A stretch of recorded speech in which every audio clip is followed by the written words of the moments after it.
Happy holidays, Merry Christmas, and bah humbug to you all. This is Never Seen It. My name is Trent. I'm sitting here with the one and only Betsy. Jingle jangle, ho ho ho. Christmas, Christmas, yeah. Yeah.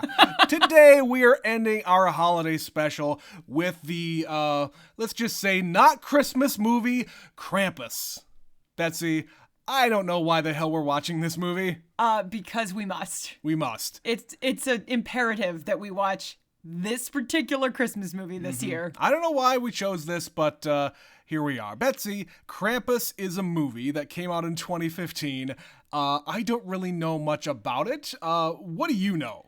As far as the movie goes, the only people I know who are in it are Toni Collette and Adam Scott. Okay. And this is only because we watched a trailer for this movie recently. Not that recently. Recently enough when we were deciding the movies. Within the past month, yes.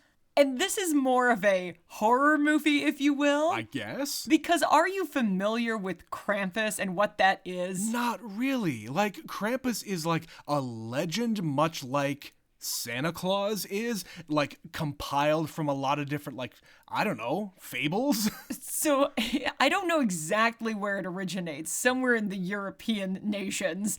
Krampus is Santa's helper, who is like a half-goat, half-man, demon, horned beast thing. Sweet. And when Santa would go and visit the good children, Krampus came along and he would, like, beat the naughty children with a stick. Okay. Something like that. Or he'd, like, stuff them in a bag and kidnap them. I've heard different versions of this. Yeah, and I haven't heard any of this stuff. That's because we didn't grow up with Krampus. We grew up with Santa Claus, where it was, like, nice and fun and sweet. Yeah, bad children would get coal in their stocking instead of presents. Oh, but in some countries, the bad children get Krampus. Yeah.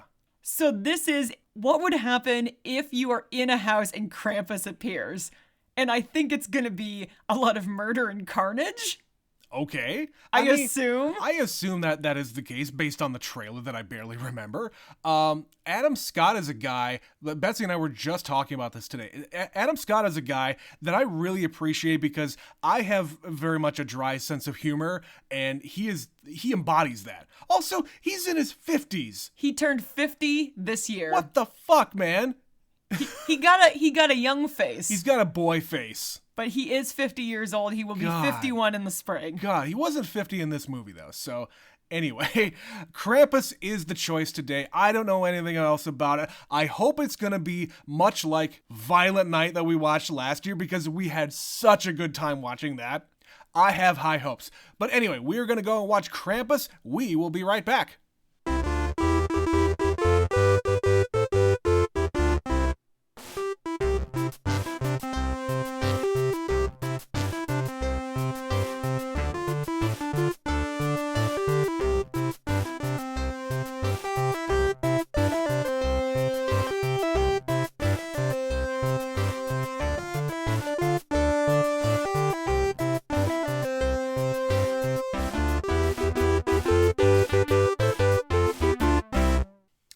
That was Krampus. Betsy, were you a good little girl?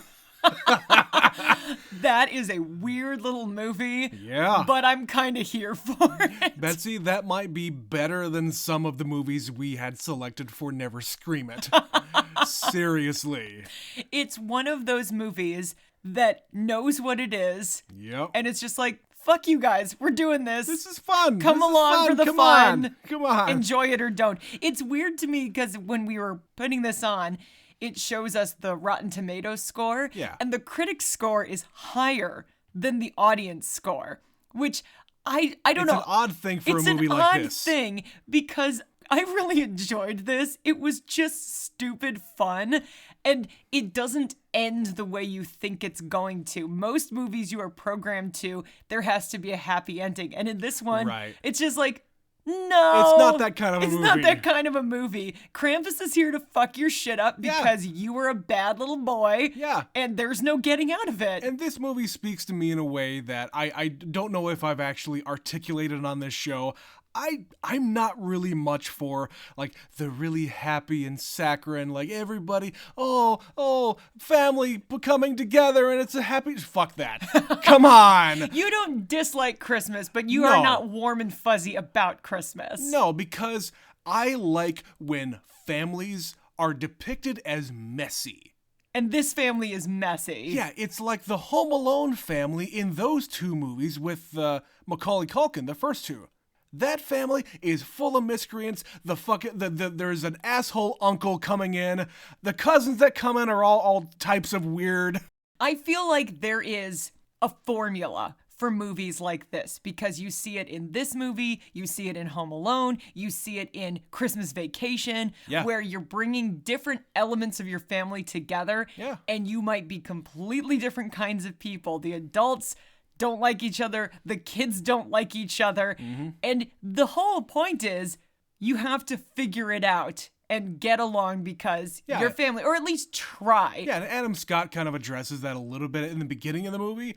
There's really no reason why you do it, but it's because it's family. That's not a good explanation, but it is an explanation. But I will say, of the 4 movies that we have selected for our Christmas series this year, this one is the most Christmassy because it is about the Christmas spirit. There is a message here. There is a message here. If you stop believing in the spirit of Christmas, if you stop give up, if you stop caring, if you stop giving to others, if you lose the faith, hope, charity of it all, if you stop trying to make it what it should be, then Krampus gonna come and get your ass. Right. And he is not somebody who has feelings for you.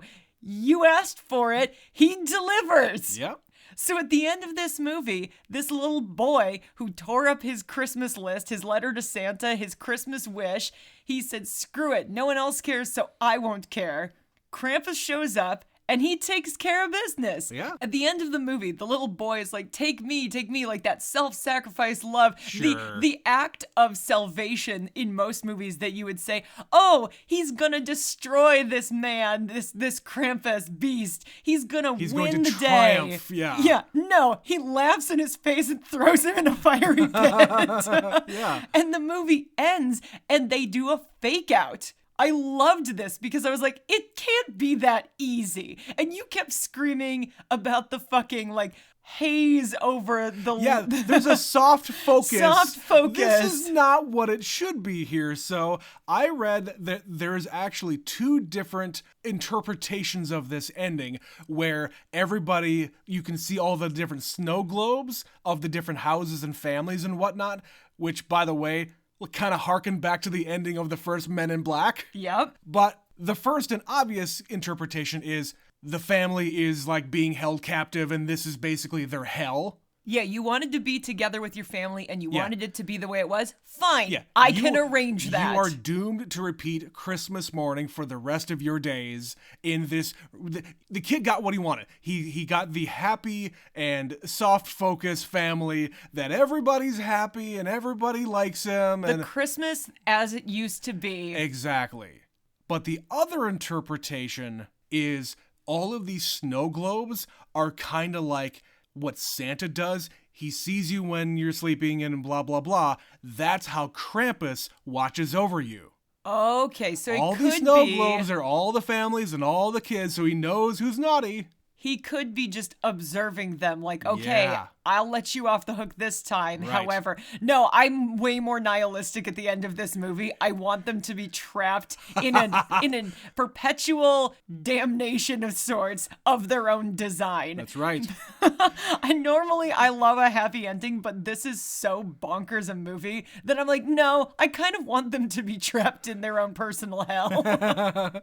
But I do understand both takes. I think I'm with you where I prefer the first interpretation, but you know, Krampus isn't evil. Like, he's not going out there because he's an evil man and he's punishing things and he's killing people left and right. He's not killing anybody. He's just capturing them. No, like I said, he takes them back and punishes them. Right. He drags them to the underworld. And does whatever they do in the underworld. But yes, the eternity of them being stuck in this bubble is my preferred ending to this thing. Otherwise, I mean, I think the movie looks pretty good. I read this. The only part that was not done on a soundstage was the very first scene at the department store. That makes sense. That was shot on site at some like New Zealand shopping center that they took over for a day.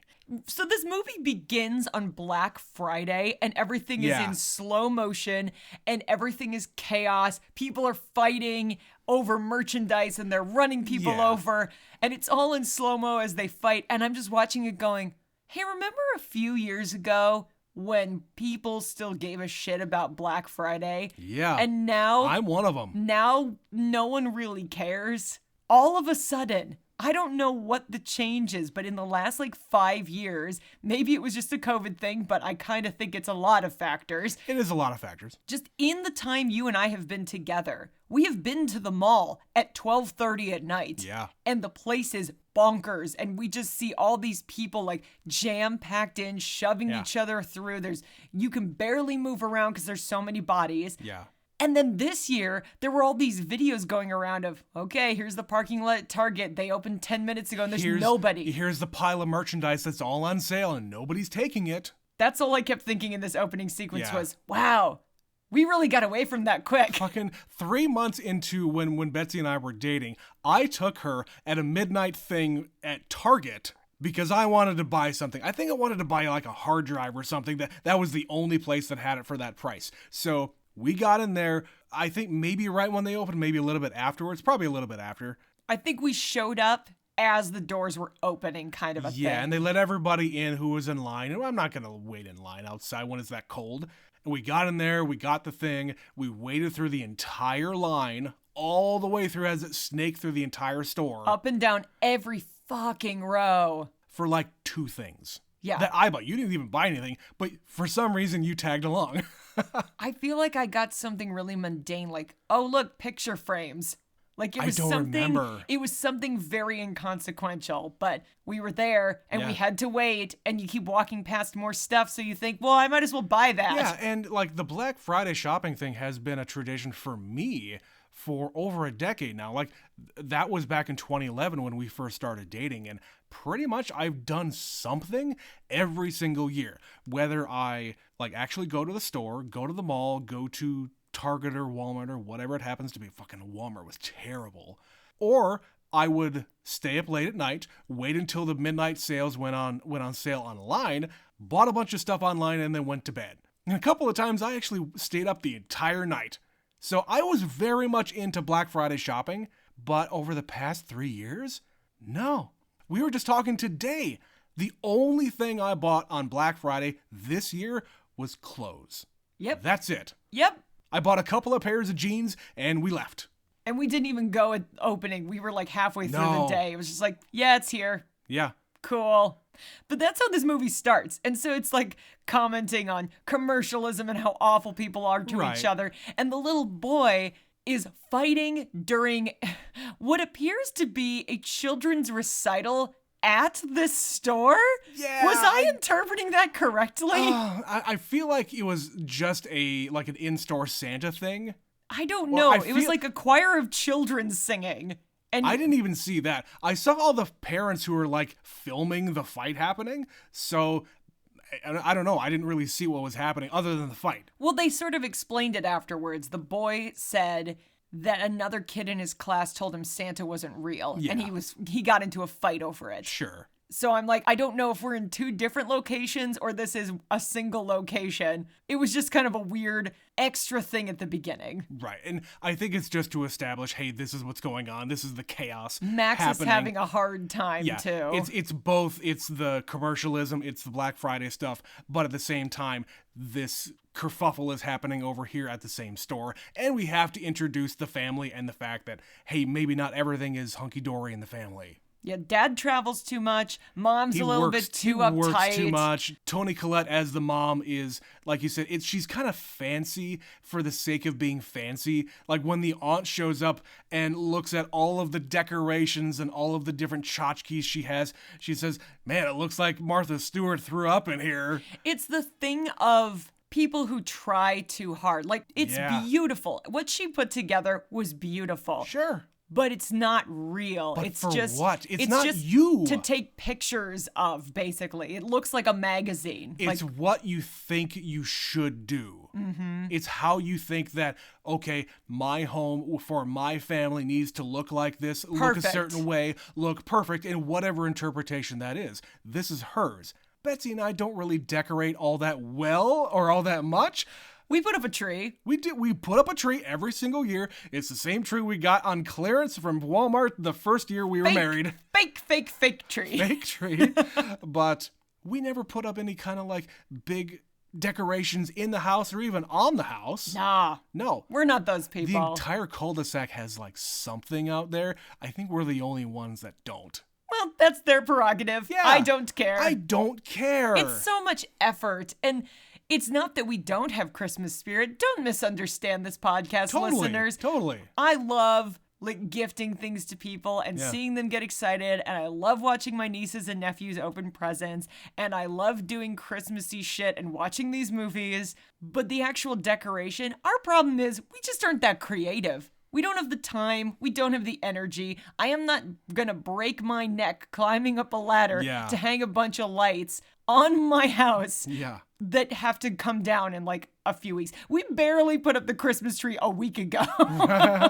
And this is already, the middle of December. So it's okay. If you go all out, I will appreciate your efforts. Yeah, I understand when people say, okay, you can't put the Christmas tree up until after Thanksgiving. That's a good rule. But the people who fuck those November people. the people who the people who have their lights on their house like until like February, March, what the fuck is wrong with you? I will find you.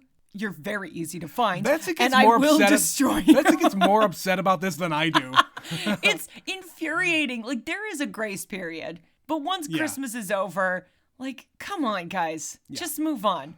If you like decorations, decorate for the next holiday. Leave the shit up until New Year's, then take them down. Or at least flip the switch at night. Don't turn your lights on anymore. If you have to wait until spring to take them down, fine, I understand that. We live in South Dakota. It's fucking cold. It's treacherous, too. That, too. It can be.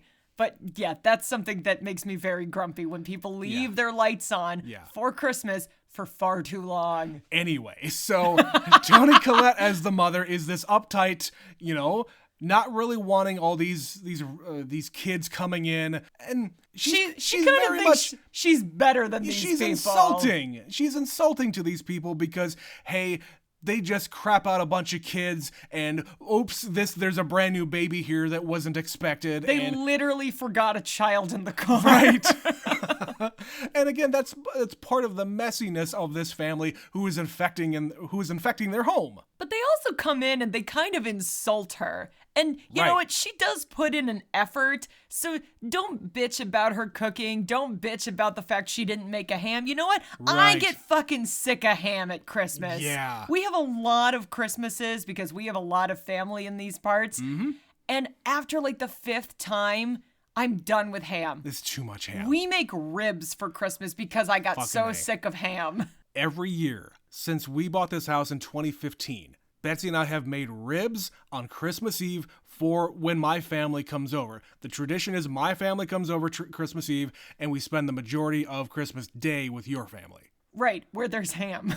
Right, so I don't need to make ham. No, you never make the ham, but we make ribs. We make ribs. So with Toni Collette making something as fancy as creme brulee, fucking A, I want some creme brulee at Christmas. We're having like seafood and shrimp and all this other shit. Yeah, she worked her ass off. Don't come in here just because you are uncultured swine and insult her cooking. This is her house. Mm-hmm. She busted her ass. If you don't like it, don't eat it. Yeah, just smile through the pain.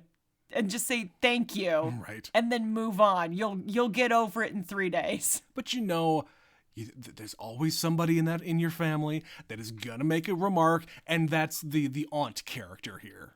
Yeah, who just shows up. Right. This woman, Conchata Farrell, she keeps showing up in this podcast this year. This is the 3rd movie I think that we have watched in about 7 months that she has been in, and she's just always this surly. Great brash woman. Yeah, this boisterous woman who is just going to show up and just say what she thinks. And I love that.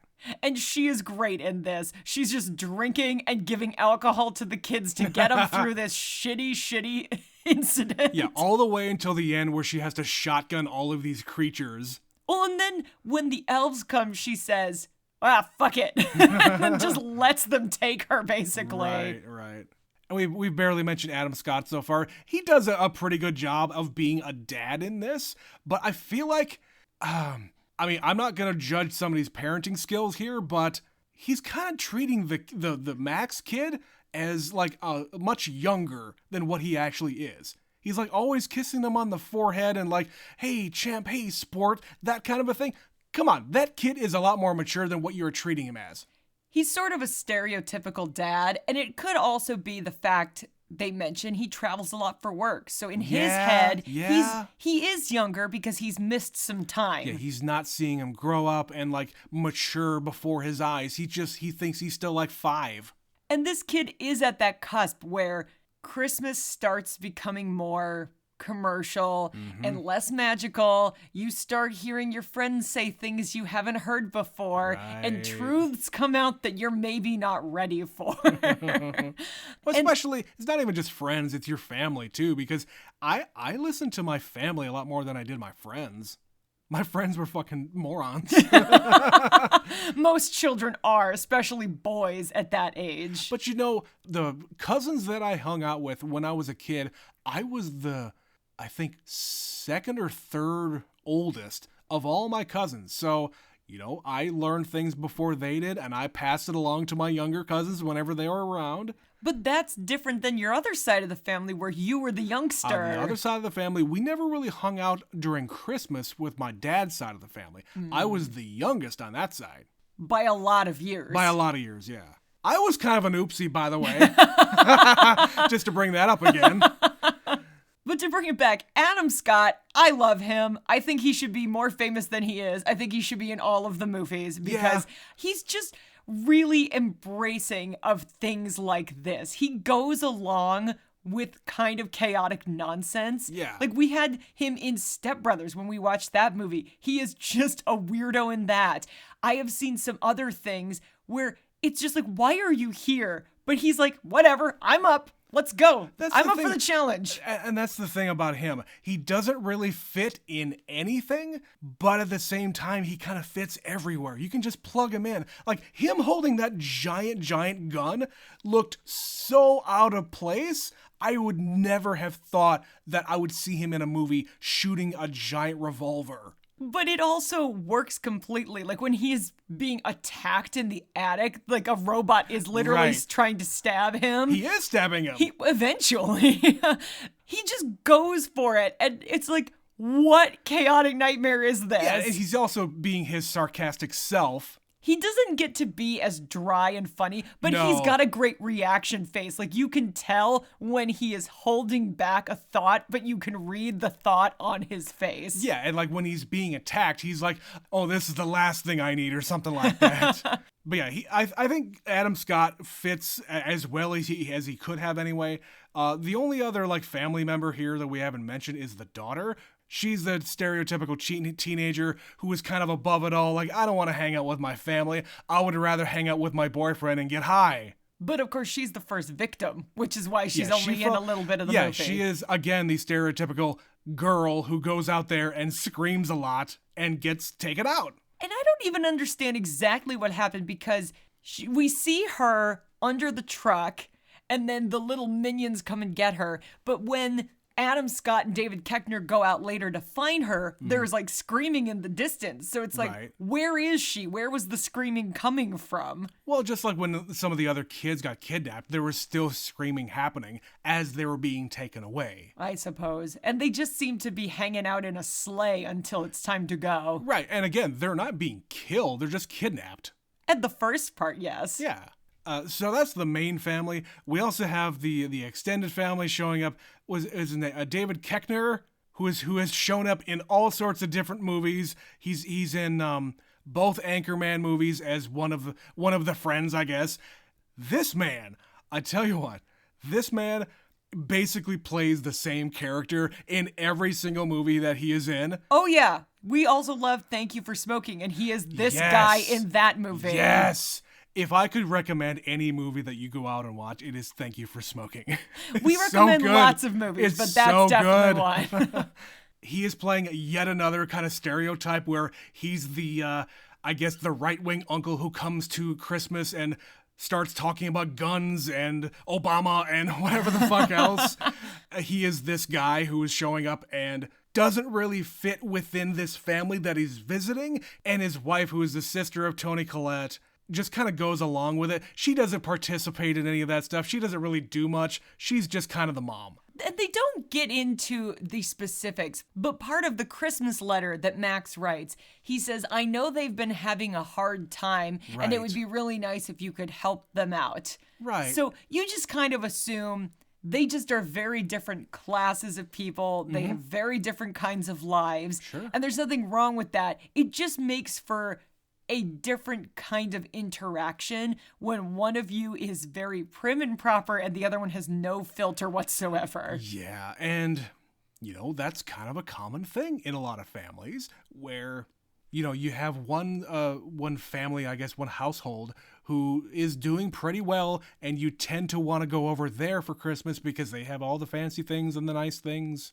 and you don't necessarily want to go to, I think they call them, they live in a trailer home or something like that. I think Somebody in this group lives in a trailer. No, it was the aunt who lives in a trailer. Yeah. Yeah.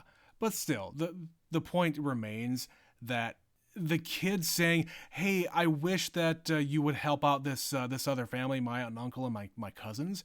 And, they got 4 kids and it's really expensive to raise 4 kids. So maybe they're not doing too well. But I think the kid writing the letter and having all this stuff come out about, hey, I really want to spend more time with my sister like we used to. She's growing up too fast and I'm still a kid and I miss my sister. That's a common thing that a lot of kids have. It goes back to what I said before. This movie is about being with your family in the spirit of Christmas. Yeah. And figuring out those common grounds and how do you make this holiday special and how do you make this a memorable time for that little bitty baby who doesn't know any of this information. Right. She's just there for the ride, basically. Yeah. And he also says, hey, my parents, they're going through a hard time in their marriage. And we even see that on display after the lights go out and everything else. And the daughter goes off to the other house. They're kind of leaning on each other saying, you know what? I miss us. I miss us being that close together. And they both agree. There is a separation there. And by the end of the movie, most of his wishes come true. I don't know if they come true fully, but they at least are together as a family and happy. Right. They're at least working together to at least, survive. They sure try, This Trent. onslaught. Jesus. So let's get into the meat of this fucking movie, which is Krampus showing up and wrecking shop. Krampus and his minions. His elves, his fucking monsters. What the fuck? I appreciated very deeply that the majority of this is practical effects. It is human beings in costumes and kind of some puppetry work happening. Yeah. Versus having it all be animated, because it makes it that much freakier when there is a jack-in-the-box with an unhinged jaw and teeth just screaming and has ooze coming out of its mouth. Yeah. It's very effective. This movie isn't scary. It's creepy as It's hell. Jesus Christ, you guys really went for it with these things. This might have been the most creepy movie that we have watched, even for all of the Never Scream and stuff. We watched Gremlins for one of the Christmas movies, I think 2 years ago. This is worse. I think it's because they're people. There's something about the way people can contort their bodies and jump around and bounce around. Yeah. And you combine the music and the sounds and just really disturbing masks. Those It goes masks, a long way. Yeah, the masks themselves kind of personify these monsters in a way that I don't think I've seen in any other movie. The thing I kept thinking about is when you look at old-timey Christmas cards from the 18 and 1900s, they're always somehow terrifying. Whatever it is they're painting. If you think in this movie, he's got that advent calendar, that old wooden advent calendar.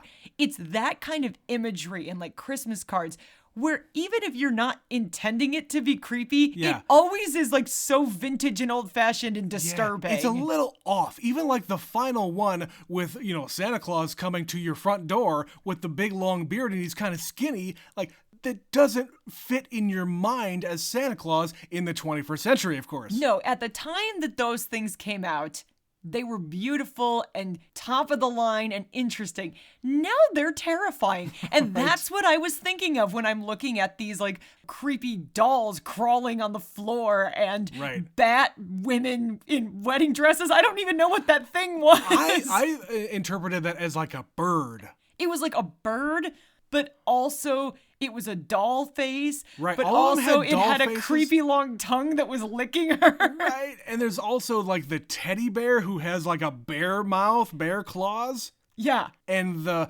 worm, like the big long monster worm. A Jack-in-the-Box. That comes out of the Jack-in-the-Box. It's a Jack-in-the-Box. Yeah. It's just that's the part that's normally collapsed. And because it has a child inside of it, it can't fit in the ductwork. And then, of course, you've got the elves who are all like brown robes. They're all sort of tattered and they have like creepy like symbols on their foreheads and pitchforks and shit. Is that, it kind of looked like a Nordic kind of a symbol like that. Now, the lore here all comes from like German and Austrian folklore. That's who came up with the whole Krampus thing. Yeah, the Germans be weird. This is a weird tradition. Like they have like, I think it's December 5th, they say they go out and have a Krampus night, and all of the men in town dress up like creepy Krampuses and go around town scaring children.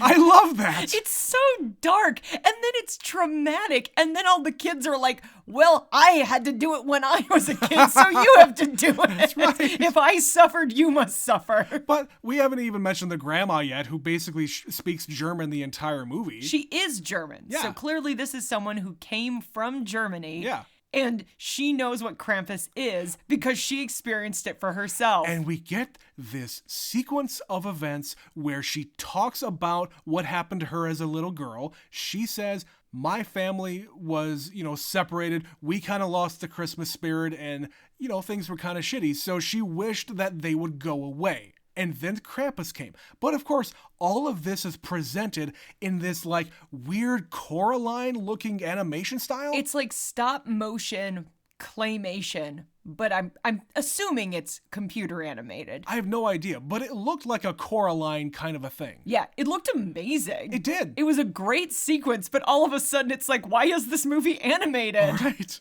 And yet at the end of that little story, she is presented with this like black jingle ball that has Krampus's name on it. It's basically German for greetings from Krampus. Yeah, greetings from Krampus is how it's translated. And she still has it to this day.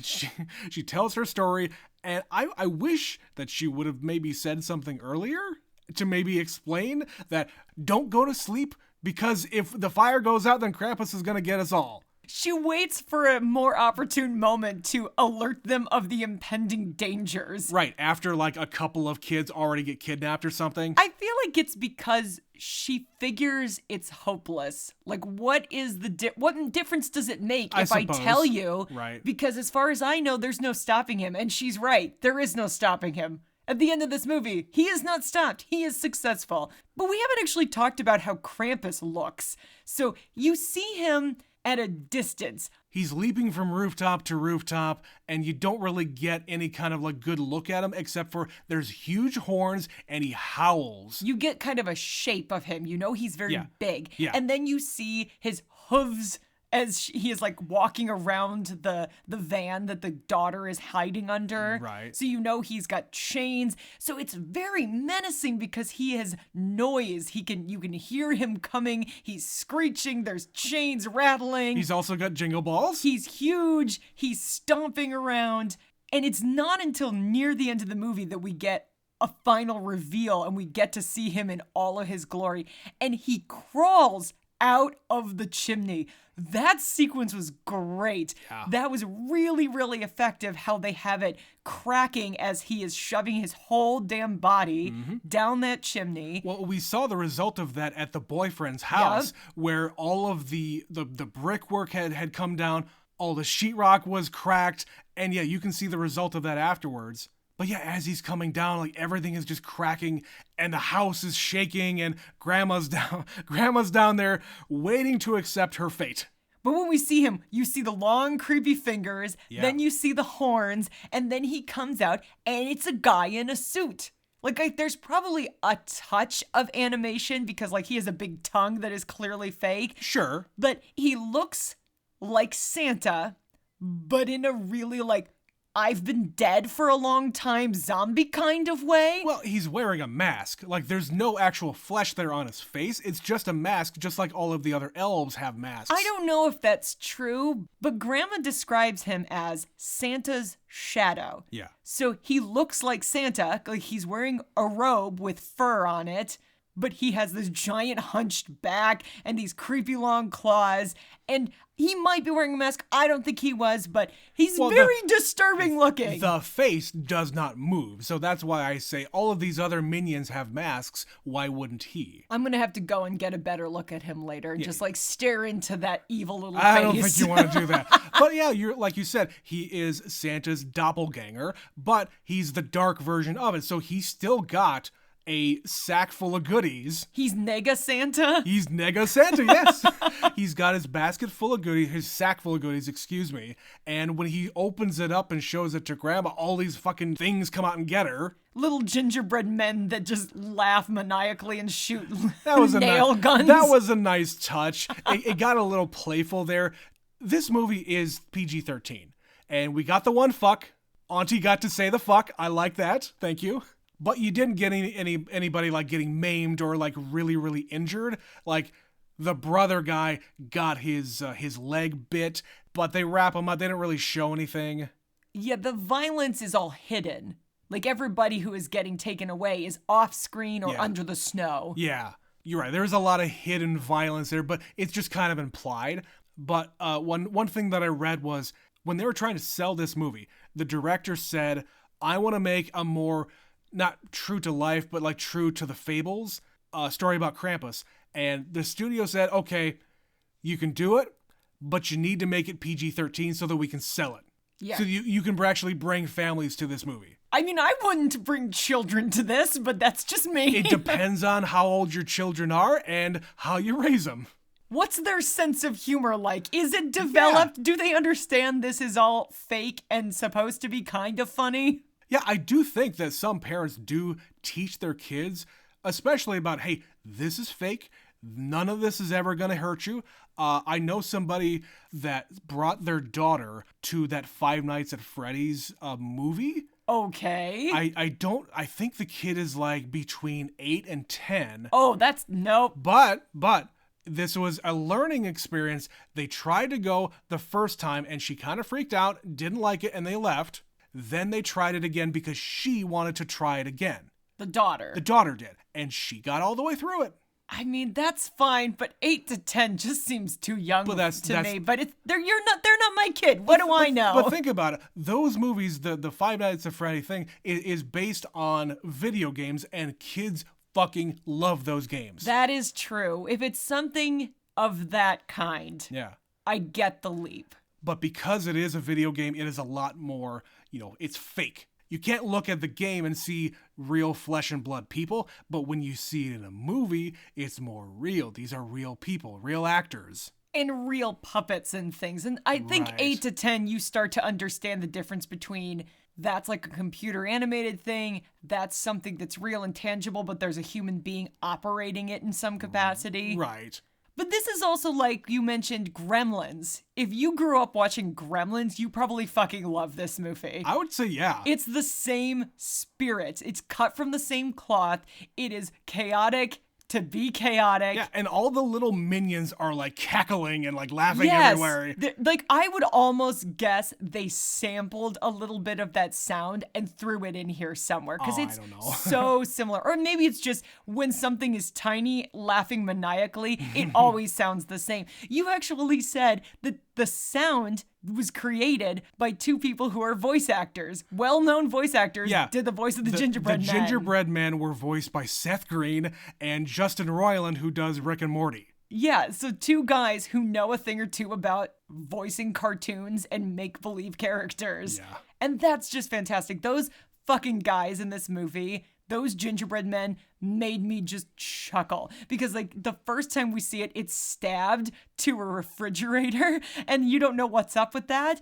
The second time when we see it alive, it's chained itself on this... As bait. As bait. And it's just like, woo, come and get me. Like, and it's playing dead until the child literally takes a bite out of it and it starts screaming. Yeah, and I was not expecting that whatsoever. Because, again, I don't know the history of Krampus at all. I thought it was just going to be him trying to go after everybody, but no, he's got these little dudes who are just following him around everywhere and building all these snowmen to intimidate the family. So I would believe the original story has elves. I'm gonna guess the little gingerbread men thing is a take on it.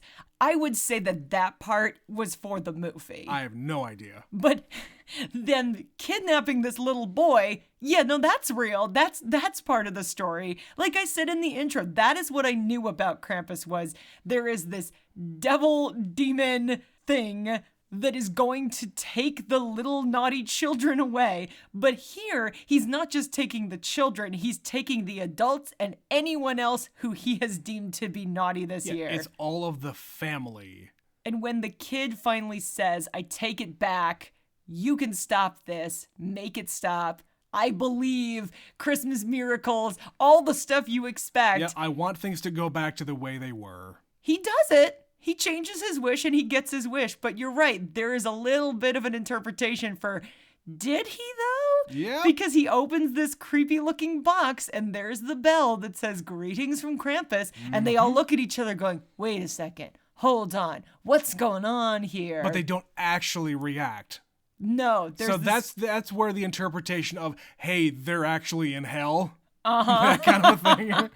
But like going back to the whole idea of Krampus being this legend, this thing that has been around forever. When I was looking at the design of the Krampus creature, I had two things come to mind, which I think fit in with this whole thing. I got like total Cthulhu vibes and Chupacabra vibes. It's the same family of culturally created, like they exist only in one specific part of the world typically. Right. But other people around the world are like, oh, that culture believes in this thing. Right. So for Germany, it's the Krampus. Everybody has their weird made up thing. But also, is it made up, Trent? Maybe Krampus is real. You've never seen him. I've never seen him. Don't wish for shit. I don't want that fucker to come to my house this Christmas. But no, that was kind of my thing here. I never heard any... okay, I did know the name Krampus, but I didn't know anything about it. I figured he had something to do with Christmas and maybe Santa Claus, but like maybe it was like a different interpretation of Santa Claus himself instead of Santa.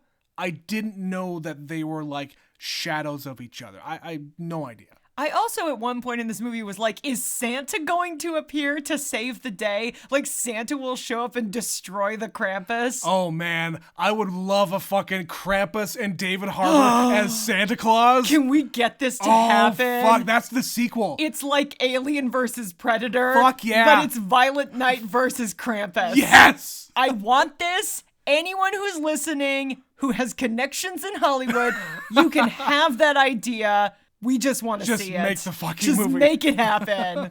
All right. After we drop that $1 million idea on you all, Betsy. $1 billion idea, Trent. Okay. Betsy, did you have anything else to bring up? Just the fact that we've watched 2 movies now where Toni Collette has bad things happen to her in the attic, and she should stop going into the attic. Toni Collette's scream is so good. She's iconic. That is an iconic scream.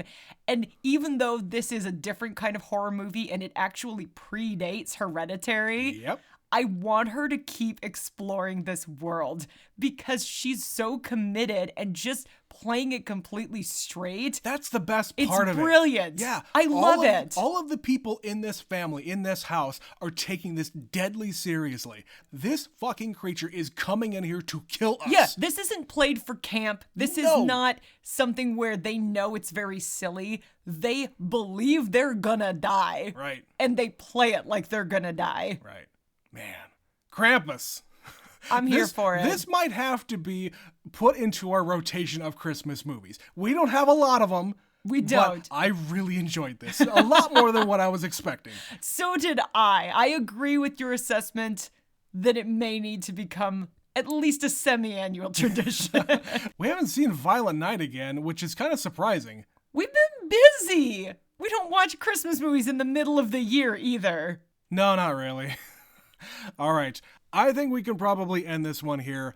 This has been Krampus. This is our 4th and final holiday movie of the year. And Betsy, we only have one more episode left. For 2023. For 2023. We're already here. It's not going to be a movie. We've been talking about this for a couple of months now. We're going to be doing our 3rd annual Never Seen It Awards coming out on New Year's Eve, where we have all sorts of different categories of, awards that we have come up with that relate to the movies that we have watched. We've gotten rid of some categories. We've added some new categories. We'd just like to have fun with our award show. It's a good way to wrap up the year and all of the movies that we have explored together. Yeah, we have started to re-listen to a lot of our old podcasts, and it's just fun to relive some of this stuff. When you don't have time to re-watch all the movies because there's always something new to watch, it's nice to go back and remember, oh man, remember when we watched that one so many months ago? Right, oh man, I really like that one. Or, oh geez, I can't believe that we watched that one. Or, oh, we watched that one? That was this year? That was this year? I forgot. Yeah, doing this every single year is really fun. I'm glad that we're doing it again. And of course, at the end of our award show, we're going to start our big announcement. We've been teasing it for the entire month, then some. You're just going to have to wait till next week and listen to the award show to find out what we're going to be doing in 2024. So tune in then. Yeah. All right, Betsy, I'm going to tell our listeners, please email us, neverseenitpod@gmail.com. We would love to hear your thoughts about Krampus and any of the other Christmas movies that we have covered so far, or any movie in general. This is your last fucking chance, guys, to tell us what you thought about all the different movies that we have covered for the year. Go back and listen to all those episodes. But before we get out of here, we are going to read an email that we got about the movie Scrooged. This one comes in from our super fan, Stephanie. She says, I love this movie. I grew up watching Scrooged and Christmas Vacation and loved them both. Yeah, like Christmas Vacation, I think I've seen that once and I didn't really like it. I just think it's one you had to see when you were little. I think you're right. I much prefer the Vegas Vacation version of that thing. Because that's the one you saw. That's the one I saw when I was a kid. Everybody has their vacation, and that's yours. That was my favorite one. She says, did Scrooge invent fake trailers? I love the IBC holiday lineup. It's a pretty great lineup. I think I would want to watch the Robert Goulet show. The Robert Goulet Cajun Christmas. I mean, I want it. Yeah, I'm there for it. Call Will Ferrell. He could do it. Sure. She says, oh God, Stephanie, I hate you for this. I love Bobcat Goldthwait in this, but I don't think that I've ever seen him in anything else. I love Carol Kane. She is the fucking best. None of your issues with it. She says the end and the rapid character change and the timeline, none of these issues bother me. I know that it's ridiculous, but I don't mind. I still love it.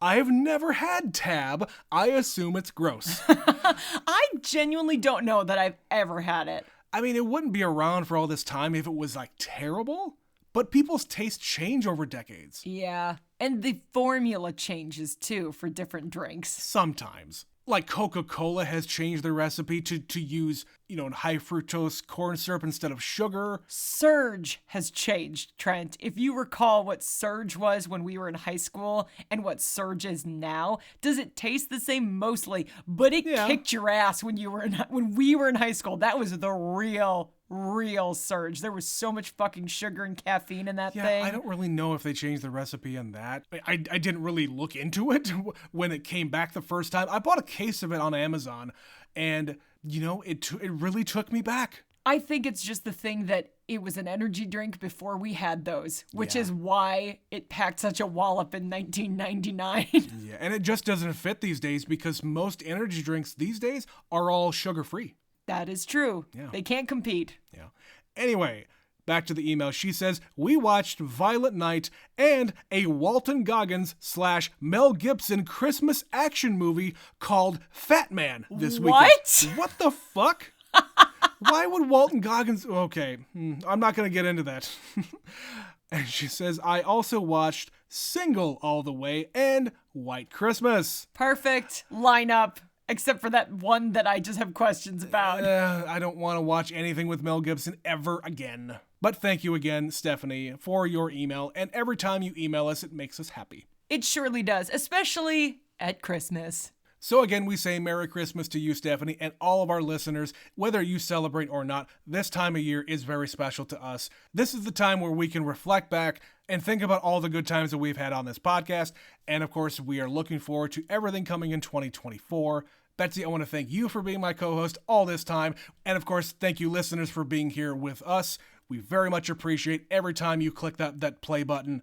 It makes my heart flutter every time I see those plays going up and up. So, thank you again for listening to Never Seen It. My name is Trent. My name is Betsy. And we will be back to you with our 3rd annual Never Seen It Awards next week. Merry Christmas!